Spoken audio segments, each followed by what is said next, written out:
Bienvenue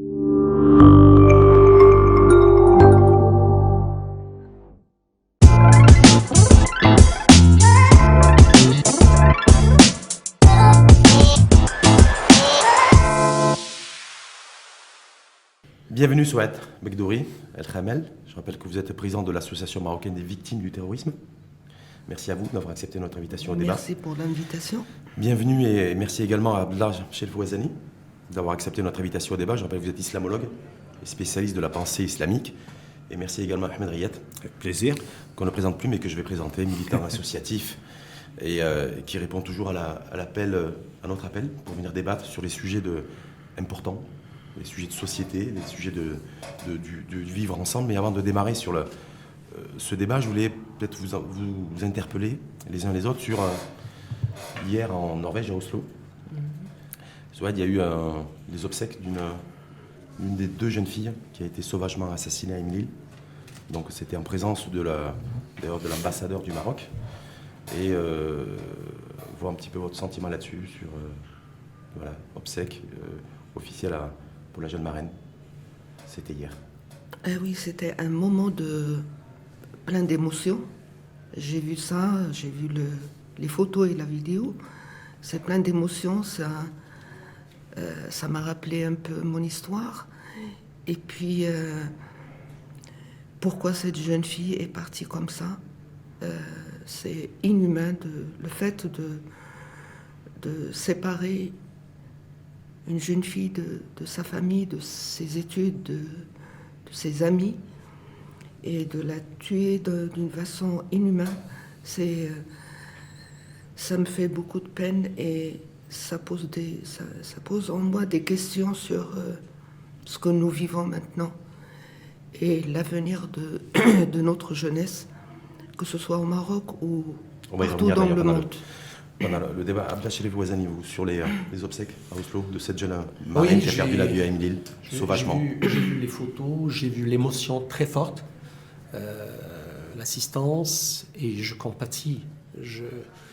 Moi-même, j'avais le cœur très serré parce que je me disais ça pouvait être ma fille, ça pouvait être ma femme, je pouvais être moi-même.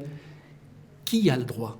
Nul n'a le droit d'ôter la vie à un autre sous aucun prétexte, qu'il soit religieux, éthique, social ou politique. Il n'y a que la justice, et seule la justice dans les pays, qui peut juger et qui peut émettre justement, et même aujourd'hui, la peine de mort, elle est remise en question dans la majorité des pays. Ahmed Riyet, vous, sur les obsèques de la jeune marraine moi, je suis en contact déjà bien avant, parce que c'est une amie avec notre ambassadeur, un EA ambassadeur, puisque c'est une femme, Lamia Radi. Et j'avais lancé sur les réseaux sociaux, après ce crime, un registre de condoléances virtuelles. Lamia Radi m'a demandé de lui envoyer une dizaine de ces messages que j'ai choisis, et elle les a lus hier lors des obsèques. Et ce matin, elle m'a dit que ça avait ému énormément les familles, mais la Norvège tout entière. Donc du coup, on va confectionner un livre de tous ces messages de condoléances qui va lui être remis. Je rappelle qu'il y avait une condamnation quasi totale, suite à ce drame odieux, unanimité totale. Soit donc peut-être glisser sur la situation aujourd'hui. Vous avez dit que ces images que vous avez vues hier, cette vidéo, toutes ces choses, il y a eu un effet de rappel de choses plein de choses vous ont traversé l'esprit. Est-ce qu'aujourd'hui, si vous deviez porter un regard attentif sur notre société, la société marocaine, sur plus intolérante, moins intolérante, plus extrémiste, moins extrémiste, selon vous, aujourd'hui, à la lumière de ce que vous voyez au quotidien, parce que je rappelle que ça fait plusieurs années que vous combattez au quotidien toute forme de radicalité, de radicalisme et d'extrémisme. Oui, le Maroc, avant 2003, avant le 16 mai 2003, on avait toujours dit qu'il fait exception dans la région. Mais le jour du 16 mai, on s'est réveillé sur le drame, tous les Marocains. Et puis, ça nous a touchés. Il a touché tous les Marocains et particulièrement les familles de victimes. Et moi, que j'avais perdu et mon mari et mon fils. Au début, j'avais commencé à baisser les bras, mais à un moment, je me suis dit non, il faut faire quelque chose, que ce soit pour la mémoire des victimes en général et pour la mémoire de mon mari, mon fils. Alors j'ai ciblé les jeunes dans les établissements scolaires, peut-être parce que j'étais enseignante, et puis aussi parce que mon fils était élève à ce moment. Donc je me suis dirigée vers eux, et avec les élèves, c'était un lieu où j'ai pu un peu vider ce que j'avais de très mal à l'intérieur de moi. Et aussi, c'était un lieu où je voyais mon fils grandir. Et puis, c'était des moments, et il l'est toujours, parce que je continue à faire ça, de parler aux jeunes. Et je vais dans les établissements, dans les quartiers un peu diminués, partout dans le Maroc. Et c'est là-bas que ça se passe. C'est là-bas que les familles sont presque absentes. Ils ne font pas de suivi avec leurs enfants. Parce qu'ils ont d'autres préoccupations, d'autres centres d'intérêt, d'autres priorités. Parce qu'ils n'ont pas le temps, ils n'ont pas Pas le temps ou ils prennent pas le temps? Ils ne prennent pas le temps parce qu'ils bossent pour le besoin de leurs enfants.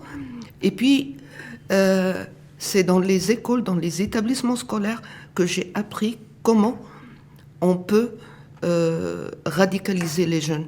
Ce sont les jeunes qui m'ont fait un traçage de comment on le fait avant les réseaux sociaux.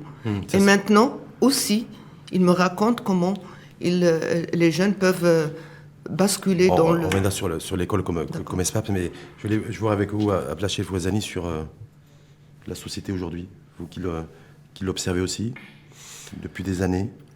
Oui, islamologue. Je rejoins un petit peu ce qu'a dit Madame Gdouri Mal. Ce changement de la société marocaine, il a même changé ma vie.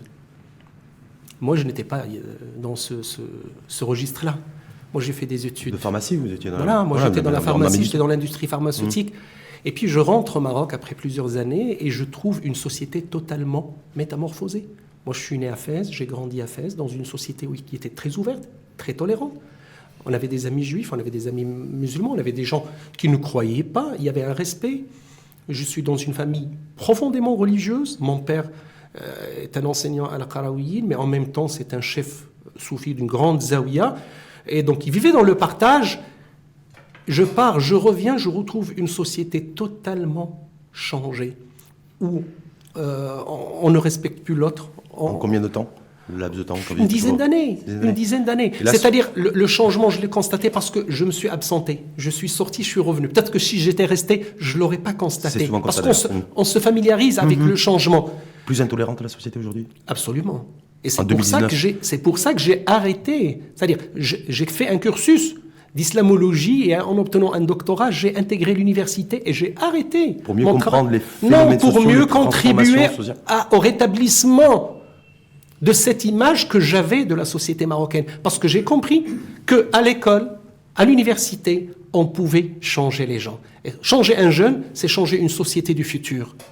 Endoctriner un jeune aujourd'hui, c'est en faire quelqu'un d'autre pour le futur. Vous voulez changer un pays, alors changez la jeunesse d'aujourd'hui. Est-ce que le premier ciment, c'est l'intolérance? Absolument. Parce qu'on va y revenir, il y a plusieurs étapes. Très simplement, je vais vous le résumer en 2 mots. Il y a, à partir des années 70, une idéologie. Je parle d'une idéologie, je ne parle pas d'un islam. L'islam, c'est un. L'islam, c'est une religion. C'est une religion. Nous avons notre pratique religieuse au Maroc qui est basée sur ce qu'on appelle les constantes religieuses et sur lesquelles on a vécu 12 siècles. Et c'est là qui faisait un petit peu le socle de notre, justement, exception de cette société qui était aimante, ouverte, qui acceptait la différence, qui acceptait l'autre. Et puis, il y a une idéologie qui est venue s'installer avec des moyens forts, avec des moyens énormes, avec beaucoup de support, et elle a commencé à travailler. C'est un travail qui est structuré. Avec une vision de la société, bien à transformer, sûr, avec bien un modèle. sûr, pour la changer. Parce que le but n'est pas religieux, le but est purement politique. C'est-à-dire qu'il y a c'est avant tout un système politique. Pour moi, Vous voulez c'est dire, ça. L'école Je le résume. de pensée purement politique. C'est bien sûr pour préparer une société future qui sera rattachée à une idéologie qui vient du Moyen-Orient. Ahmed Riyad, vous qui battez le pavé Oui, depuis des années, depuis des années. 2019 aujourd'hui, société beaucoup moins tolérante et beaucoup plus intolérante, socialement, d'un point de vue dans les rapports humains, dans les rapports à la différence, dans les rapports à la prise de position aussi. On reviendra peut-être sur cette fameuse affaire qui a fait polémique sur les réseaux sociaux, le jeune parlementaire du Parti Justice et Développement. Et on voit des prises de position, voilà, très arrêtées. Paradoxalement, je vais dire quelque chose qui peut étonner, mais notre jeunesse est seule sur le terrain. Ça, hélas, c'est aujourd'hui la rue qui fait l'éducation de notre jeunesse. À une certaine époque, la rue pouvait être effectivement un lieu de socialisation. Aujourd'hui, la rue est devenue un lieu où les fléaux s'abattent sur la jeunesse. Mais alors que l'on pourrait penser que les réseaux sociaux ont brisé la solitude, c'est faux. De plus en plus, nos jeunes sont seuls entre eux, y compris sur les réseaux sociaux. Même s'il y a des appartenances et la création de groupes sociaux. Oui, il n'y a pas de dialogue, il y a une succession de monologues. Et ils se retrouvent seuls. Et regardez sur les réseaux sociaux, les jeunes discutent entre eux. Rares sont les adultes qui vont se mêler à leur conversation. C'est une discussion mais est-ce que ça veut dire aujourd'hui, hein, si on prend les réseaux sociaux, parce que je pense que l'indicateur en termes de débat public et de pensée publique, si je puis dire, est-ce que la société est beaucoup moins tolérante que ne serait-ce qu'il y a une dizaine d'années ou une quinzaine d'années? Beaucoup plus clivée, je dirais. Oui, radical. Oui. C'est le radicalisme en fait qui a gagné du terrain. Souad, Ramel, est-ce que vous considérez aussi, comme Ahmed Riyad, que ces 10 dernières années, la radicalité, le radicalisme des esprits et des pensées a gagné du terrain? Oui, ils ont ravagé le terrain. Carrément ravagé pour vous? Ah oui, parce qu'on le voit de plus en plus. Ce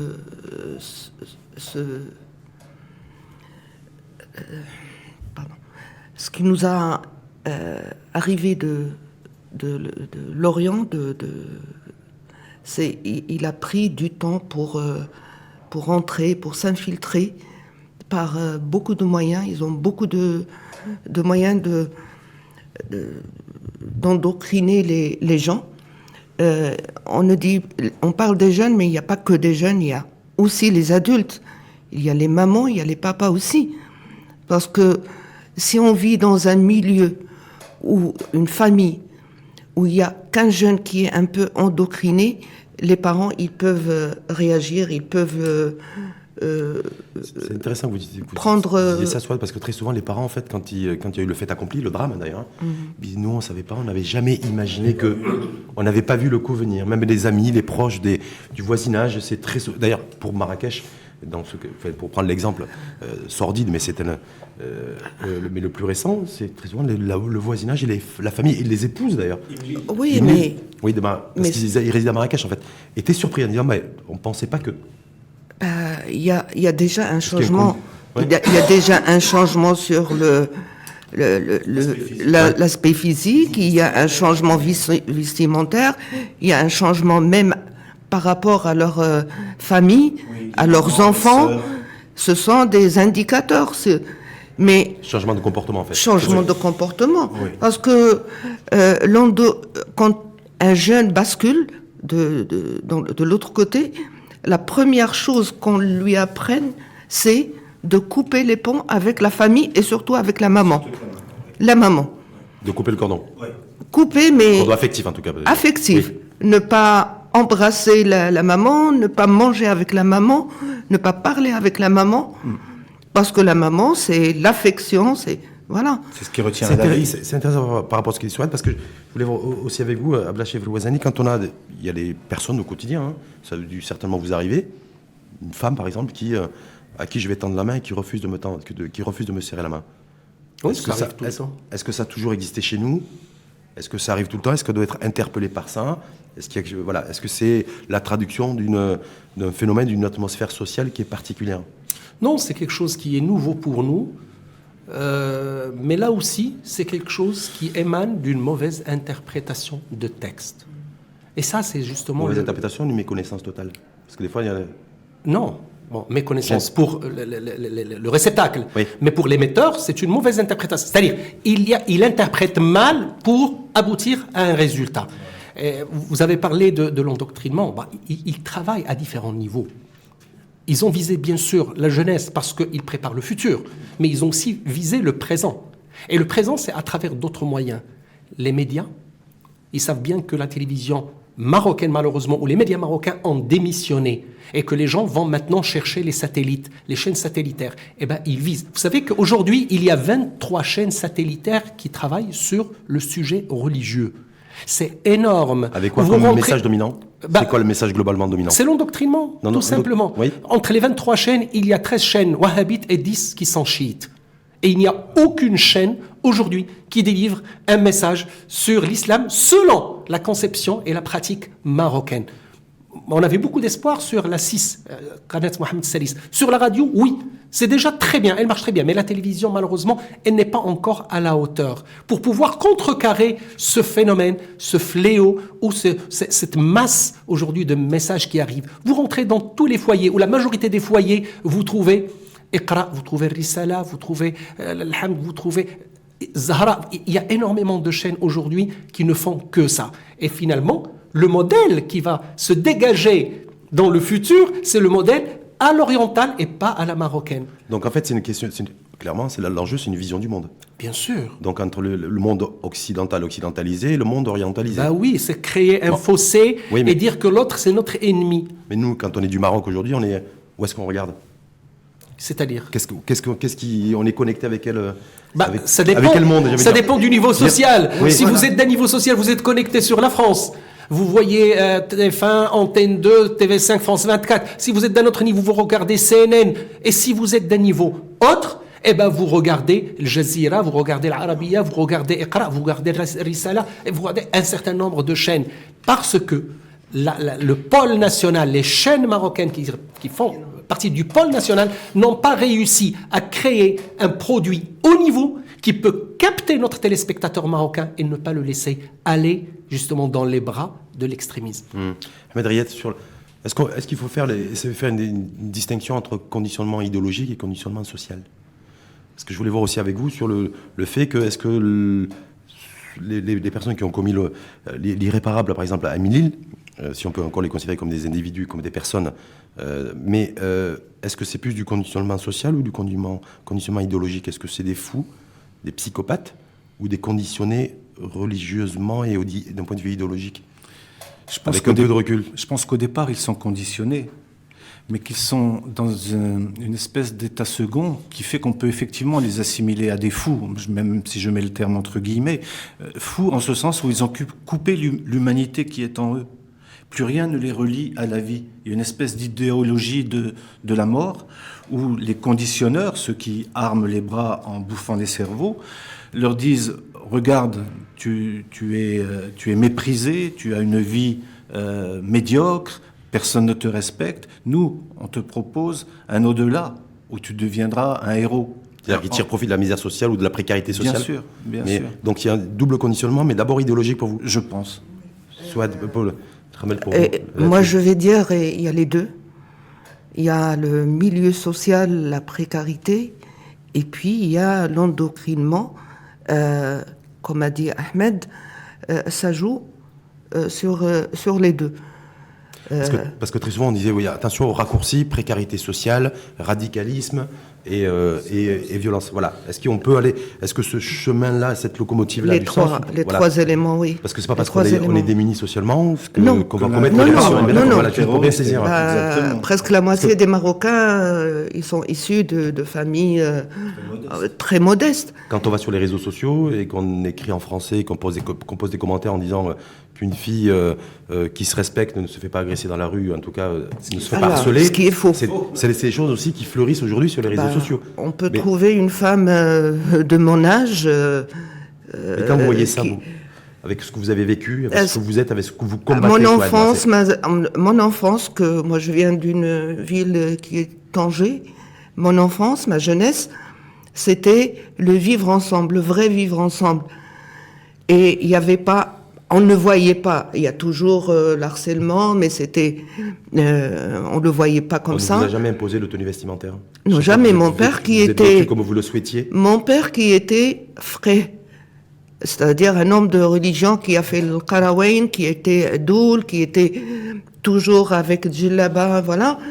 Il nous a jamais imposé de porter même pas la djellaba. C'était vraiment le respect. Il nous a jamais poussé à être trop je ne sais pas quoi. Mais c'est à Tanger, puis après à Rabat, à Casablanca, dans les années 90-80, j'ai vécu avec des gens qu'on respecte les autres. Mais si je reviens à ce qu'a dit Dr Cherif Douazen, je reviens surtout pour la radio. Dernièrement, ces dernières années, il m'arrive d'écouter quelques chaînes de radio. Ils font passer des trucs, je suis désolée de le dire, oui. Ils jouent sur les gens qui appellent pour demander je ne sais pas quoi. Pour demander conseil. Demander conseil, voilà. Oui. Et puis, ils leur font vraiment virer le cerveau, et ils reviennent vers je ne sais pas quoi. Mais on est en 2019, il faut dire aux gens ce qui est blanc est blanc, ce qui est noir est noir. Il n'y a pas de gris. Non, il n'y a pas de... Non, sur ça, il n'y a pas de gris. Il faut être vraiment objectif dans tout ça. Oui. Abdelchefel Ouazani, sur les réseaux sociaux aujourd'hui, au-delà du fait que je pense que chacun est d'accord là-dessus, un amplificateur à tout point de vue, du positif et du négatif d'ailleurs, mais est-ce que c'est un indicateur pour vous suffisamment fiable pour constituer une espèce de baromètre du social et sociétal, de l'état de la société telle qu'elle est aujourd'hui, sous toutes ses formes, conservatrices, plus ou moins avec des franges radicales, et peut-être avec des pointes d'extrémisme? Écoutez, les réseaux sociaux aujourd'hui, pour moi, c'est un miroir qui reflète une image de la société, telle qu'elle est aujourd'hui, telle qu'elle pense aujourd'hui, telle qu'elle s'oriente aujourd'hui. Mais c'est une société qu'il faut comprendre, qui a été manipulée, elle a été téléguidée. Quand je vous ai parlé tout à l'heure de l'idéologie, vous savez, cette idéologie, comment elle travaille sur le plan religieux? Parce que le plus important pour eux, c'est l'ignorance. C'est l'ignorance. Vous n'avez pas le droit de réfléchir. Et donc, ils veulent effacer tout ce qui est intellect, tout ce qui est raison, tout ce qui est conscience. Et vous ne devez pas réfléchir. Vous devez juste vous fier aux textes qu'on vous donne et aux interprétations qu'on va vous donner. Et vous ne devez pas réfléchir. Parce que quand vous réfléchissez, vous faites appel à votre humanisme. Vous faites appel à votre cœur. Ça veut dire, docteur, qu'on a fabriqué des personnes par centaines ou par milliers sans aucune personnalité. On est en train de fabriquer des robots. Oui. C'est des robots qu'on programme et qui doivent juste reprendre ce qui a été programmé et qui ne doivent pas réfléchir et qui ne doivent pas comparer et qui ne doivent pas aller voir ailleurs. Et c'est ça. C'est-à-dire qu'avec des certitudes. Voilà. Quelle certitude? Non, mais la question que je vous pose, leur certitude, leur manière de concevoir, leur manière d'interpréter et leur manière de téléguider. Et c'est ça ce qui est dangereux aujourd'hui. L'effet miroir, ça veut dire quoi? Pour reprendre le terme que vous avez employé, Ouazani, ça veut dire quoi? Ça veut dire qu'on a une projection de plusieurs mondes? Absolument. Mais des mondes qui s'opposent au sens là? Oui. On a des groupes qui s'opposent dans la société. Je dirais, honnêtement, c'est pas toute la société qui est comme ça. Mais nous avons aujourd'hui des segments, si je peux utiliser ce terme-là, dans une segmentation de la société, nous avons certains segments qui s'opposent diamétralement. Et ça, c'est dangereux, si ces segments prennent de l'importance. Heureusement, aujourd'hui, ils sont minoritaires. Mais dans l'ensemble de la... Oui, pour moi, c'est une minorité. D'accord. Heureusement, je dis. Pour vous, c'est une minorité, Ahmed Riyad? Oui. Ce que vous dites, ouais. Oui. Ça reste minoritaire aujourd'hui. Ça reste minoritaire. Ça donne de l'espoir. Oui. Non, parce que des fois, avec un effet d'optique, on a l'impression qu'effectivement, parce qu'ils font beaucoup de bruit. Parce qu'ils font beaucoup de bruit. Ils sont bruyants. Et on a l'impression qu'ils sont très importants. Ce qu'a dit Moulay, les réseaux sociaux sont un miroir. Ils reflètent. Donc le sujet du reflet, quand on se regarde dans le miroir, on est le sujet et il y a le reflet. Il est sur le terrain. Il est dans la réalité. Et ma crainte, c'est que l'on pense qu'aujourd'hui, s'exprimer sur Facebook, sur Twitter, faire des appels sur Twitter ou sur d'autres réseaux sociaux, c'est militer. Oui, ça peut l'être. Mais il ne faut pas pour autant négliger le terrain. Il faut que les réseaux sociaux, qui peuvent être capables du meilleur, soient utilisés pour réinvestir le terrain. Qui aujourd'hui va dans les quartiers? Qui aujourd'hui va parler aux jeunes? Personne.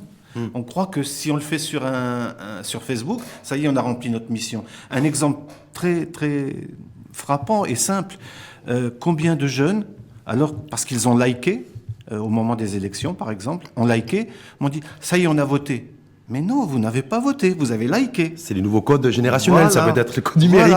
Voilà. Et là est le danger. Mais en tout cas, comme le docteur Ouazzani, vous considérez, vous, que c'est une minorité agissante qui fait des faits et qui diffuse à plus ou moins grande échelle. Si je parle de ce que je connais le mieux, la jeunesse, une minorité de nos jeunes est comme une herbe folle, elle grandit, on l'a laissé grandir comme une herbe folle, mais une majorité de nos jeunes veut s'en sortir, s'engage, travaille, fait des études. Oui. Ne s'intéresse pas à ces questions-là, ne veut pas se retrouver éparpillé ou embourbé dans un terrain. Elle s'y intéresse. On aurait tort de croire que notre jeunesse est blasée, que la politique ne la concerne pas. Non, les politiques les ont blasés, oui, mais la politique les intéresse. Et une majorité de nos jeunes veut s'en sortir. Justement, je voulais rester, vous me faites une belle transition. Ahmed Riyad, moi, avec vous, Souad Khamel, sur l'environnement politique au sens large. Est-ce qu'il impacte directement ou indirectement toutes ces consciences numérisées aujourd'hui? On a eu l'affaire, je parlais de l'affaire de la parlementaire du Parti Justice et Développement, qui a envahi à un moment donné beaucoup d'espace, à la fois public et à la fois digital, si je puis dire, sur le fait qu'elle porte le voile et qu'elle se dévoile dans un pays qui est la France d'ailleurs. Mais bon, on voit des prises de position. Voilà. Donc avec un débat public et politique et pauvre aujourd'hui, qui est ce qu'il est avec les sorties de Abdellah Benkelem, l'ancien chef du Parti Justice et Développement. Et vraiment, voilà, toutes ces choses-là, le voile est facultatif, bref, avec des... Est-ce que tout ça contribue ou impacte directement ou indirectement l'atmosphère sociale? Moi, je dirais que les réseaux sociaux et le digital, il a donné l'occasion aux gens de s'exprimer. Les gens qui n'ont jamais eu l'occasion de s'exprimer, de parler, ils ont eu cette occasion. Mais dernièrement, on est vraiment dans l'extrême là. On a beaucoup de gens qui partagent tout et n'importe quoi. Moi, je suis avec la vie privée des gens.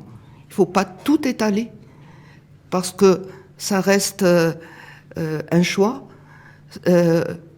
Porter le voile ou le ôter, ça reste un choix. Mais la dimension politique, ça. Mais la dimension politique, il a pris beaucoup de place. Beaucoup trop de place. Oui, parce que il y a si je me le permets, il y a une contradiction entre ce qu'une partie dit comme idéologie et ce même parti, ce qu'il fait dans la réalité. Et puis, ce parti, que ce soit celui-là ou l'autre, il a beaucoup de gens qui le suivent, il a beaucoup de jeunes surtout qui croient à leur idéologie, et puis on joue sur ça. Donc il y a un impact pour vous? Il y a un impact, direct, oui. Indirect. Pour vous, Abdellah Ouazzani, impact ou pas impact l'atmosphère sociale et politique globale du discours politique tel qu'il est, des fois pas très clair, des débats qu'on a sur l'intégration de langues étrangères dans le système éducatif, qui a été validé en Conseil des ministres, qui a été validé en Conseil de gouvernement, mais des partis ne veulent pas. Tout ça pour ramener à l'identité nationale, parce qu'il faudrait que l'éducation nationale et l'école publique soient le reflet de l'identité nationale, donc on ne veut pas de langue étrangère. Le fait, là, il y a une loi aussi qui va rentrer en vigueur au niveau de la justice et pour les notaires, que tous les documents délivrés devant un juge doivent être nécessairement traduits en arabe. Le fait de décider aussi est-ce que toute l'administration publique délivre des documents en arabe. Voilà, est-ce que tout ça, plus l'histoire du voile, plus les sorties tonitruantes, les sorties d'Abdellah Benkelem, voilà. Est-ce que tout ça fait qu'aussi il y a une atmosphère sociale et sociopolitique, j'ai envie de dire, qui est particulière et qui impacte aussi les populations et les jeunes en particulier? Absolument. Tout ça, j'ai balancé tout en vrac, hein, mais j'ai l'impression que c'est assez... Vous savez, le constat aujourd'hui, c'est que les jeunes se désintéressent totalement de la politique, alors que ce n'est pas le cas. Ils s'intéressent, mais ils sont tellement déçus par la politique telle qu'elle est pratiquée au Maroc. Les jeunes veulent faire de la politique, veulent faire changer les choses, veulent améliorer leur situation, veulent faire évoluer leur société. Mais dans quel contexte? Dans quelle structure? Les structures qu'il y a aujourd'hui, malheureusement, déçoivent.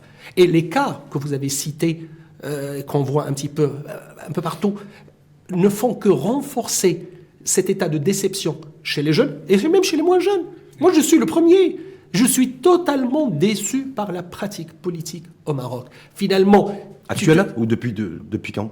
Ça se renforce. D'accord. Ça fait longtemps que cette idée-là, elle est là. Mais elle se renforce davantage parce que quand on voit ces phénomènes-là, on se dit finalement, ceux qui nous représentent ne sont pas au niveau. Ceux aujourd'hui qui prétendent défendre nos intérêts ne défendent que les leurs. Et finalement, quelle politique on va faire? Dans quelle structure on va la faire? Est-ce que vous êtes interpellé par les différentes décisions ou par les débats qu'il y a aujourd'hui sur... Mais bien sûr, je fais partie. Sur le fait, par exemple, si vous permettez, juste sur le fait qu'il y ait des partis politiques qui se sont opposés à l'intégration de langues étrangères dès le collège, à l'école publique. Est-ce que c'est un indicateur de quelque chose qui a une dimension politique? Moi, je pense que si ça existe, je ne le sais pas, mais ça existe. Si ça existe réellement, ça veut dire que c'est des gens qui ignorent totalement aujourd'hui que le monde, aujourd'hui, n'est qu'un petit village. Et on est ouvert sur le monde entier. Et si on n'a pas de langue, on n'a pas de possibilité d'interagir, d'apprendre, d'évoluer, d'intégrer des technologies. Qu'est-ce qu'on produit, nous, aujourd'hui? Rien du tout. Tout ce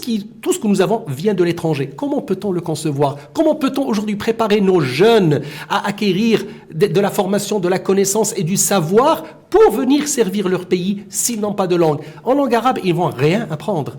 Regardez sur Internet. Aujourd'hui, tout ce qui transite par Internet en langue arabe ne représente même pas 1%. L'anglais représente 94%. Le français que nous avons aujourd'hui ne représente que 2%. Déjà, le français est dépassé. Aujourd'hui, il faut qu'on passe à l'anglais. Il faut tout traduire à l'anglais au niveau de l'administration, c'est ce que vous êtes en train de dire? Non, je parle de l'école. Oui, je parle de l'école. Oui. Aujourd'hui, moi, mes enfants, aujourd'hui, sont ouverts sur l'anglais.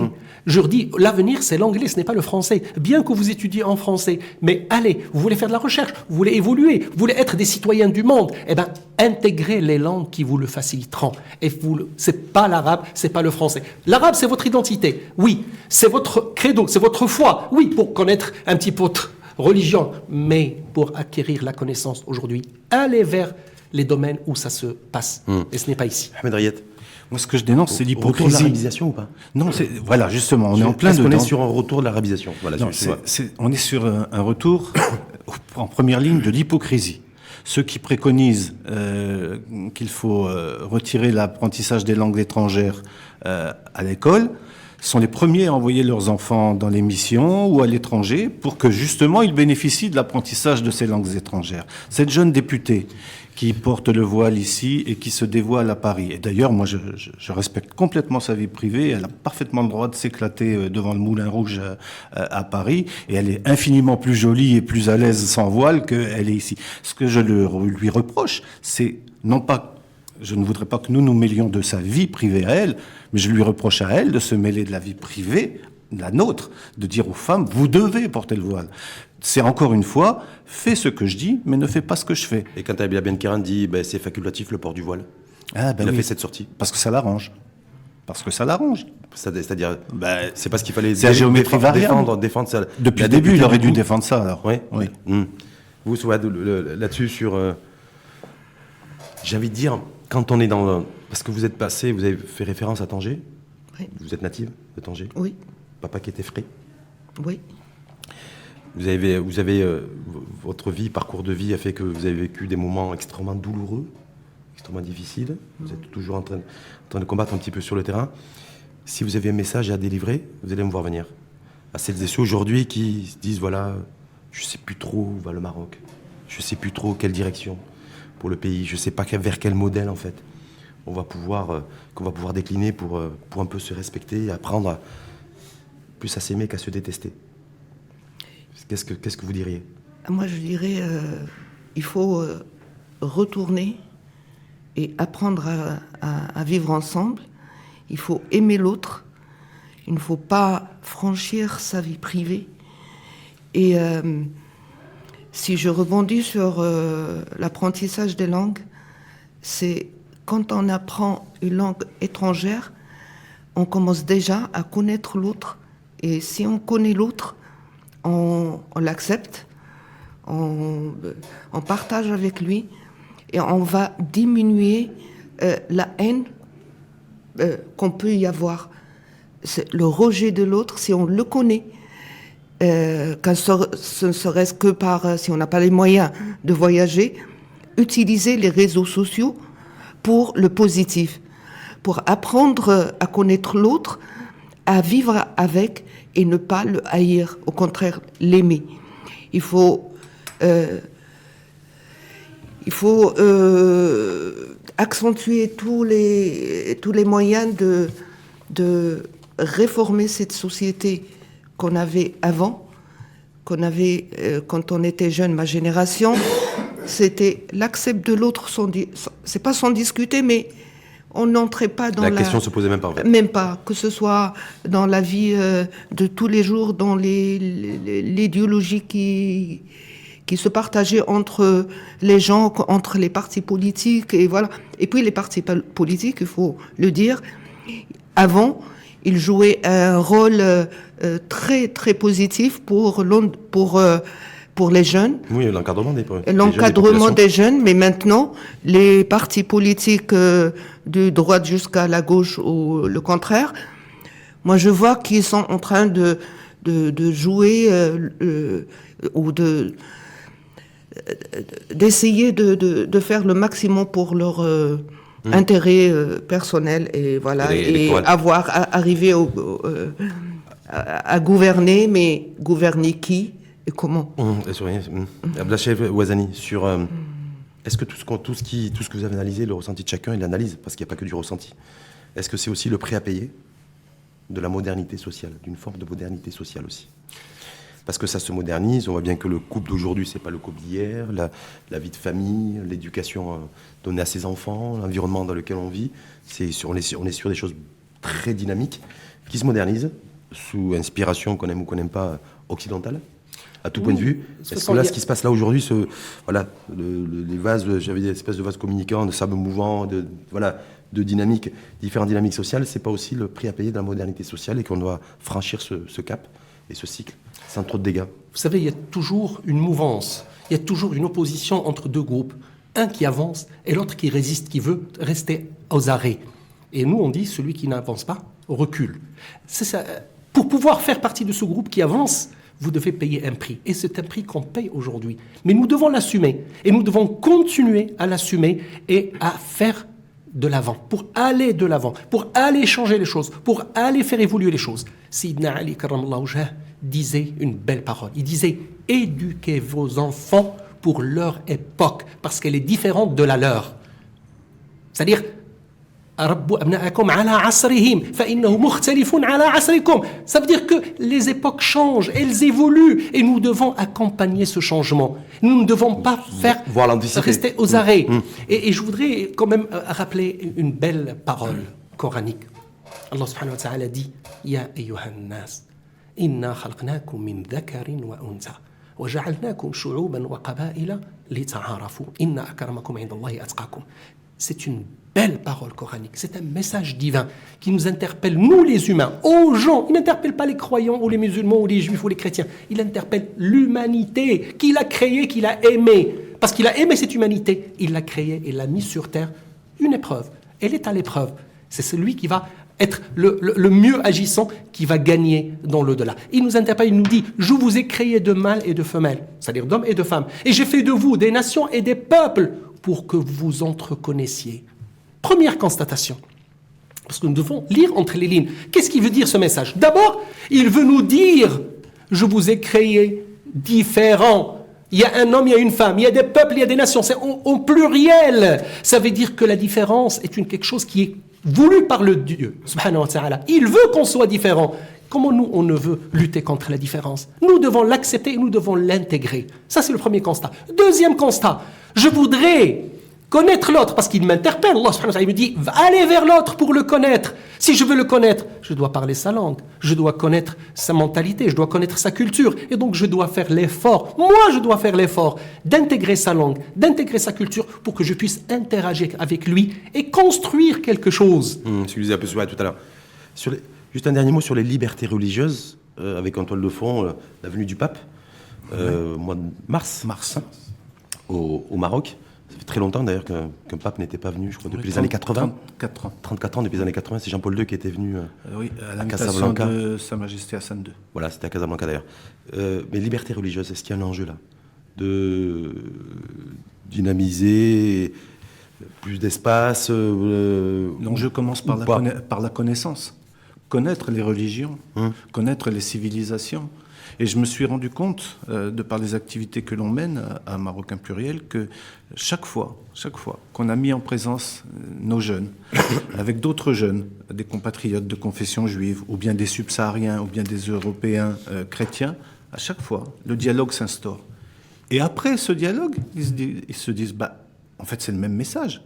Donc je pense qu'effectivement, ça passe par là. Il y a aussi un petit travail aussi sur la dynamique des libertés religieuses aussi, dans ce prisme-là. Souad, vous en pensez quoi, vous? Et il faut éduquer les jeunes sur le vivre ensemble, je le répète. Et accepter les autres religions, accepter l'autre avec ses différences. Dans les établissements scolaires, on pose cette question aux jeunes, aux élèves, le fait d'accepter ou non s'il y a un enfant avec eux qui est de religion chrétienne ou juive. Les élèves, ça dépend. Il y a des élèves qui nous disent non, Qui ont quel sont âge? différents. Moi, je vous parle du collège, c'est-à-dire entre 11 ans, 12 ans, 13 ans. 13, 14, 15 ans.